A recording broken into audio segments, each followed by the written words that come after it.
Hello everyone. ఈరోజు మనం ఆలు బాత్ ఎలా చేయాలో చూద్దామా? దానికోసం ముందుగా కడాయి తీసుకొని అందులో నూనె పోసి జీలకర్ర, ఆవాలు, మినప్పప్పు ఇంకా హోల్ గరం మసాలా వేసి వేగాక ఆలుగడ్డ ఇంకా పచ్చిమిర్చి వేసుకొని వేగనివ్వాలి. అవి కొద్దిగా వేగాక మనం పుదీనా వేసుకోవాలి. దాంట్లోకి మనం కొద్దిగా అల్లం వెల్లుల్లి పేస్ట్ ఇంకా పసుపు వేసుకోవాలి. తర్వాత కొద్దిగా గరం మసాలా పౌడర్ ఇంకా సరిపడా ఉప్పు వేసుకొని కలపాలి. ఇక్కడ ఒక చిన్న టిప్, మనం పొటాటోస్ని ఇక్కడ డైరెక్ట్గా ఫ్రై చేస్తున్నాం కదా, కావాలంటే మనం డీప్ ఫ్రై కూడా చేసి వేసుకోవచ్చు, లేదా బాయిల్ కూడా చేసి పోపు వేసుకోవచ్చు. లాస్ట్కి మనం కొద్దిగా నిమ్మరసం కూడా వేసి కలుపుకో.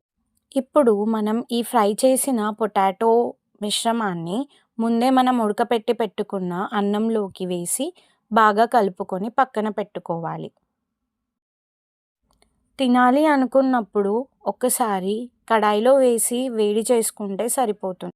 ఆలు బాత్ రైతాతో తింటే బాగుంటుంది. దానికోసం నేను పెరుగులో ఆనియన్, టొమాటో, గ్రీన్ చిల్లీ ఇంకా సాల్ట్ వేసి కలుపుకున్నాను. మీరు రైస్ ఐటెమ్స్‌లో ఇంకేం స్పెషల్స్ చేసుకుంటారు? బిర్యానీలా కాకుండా. ఎప్పుడైనా ఆలు బాత్ ట్రై చేశారా? చేయకపోతే చేసి చూడండి. చాలా బాగుంటుంది. నచ్చితే లైక్, షేర్ అండ్ సబ్స్క్రైబ్ చేసి వెళ్ళొచ్చు కదా! Thank you.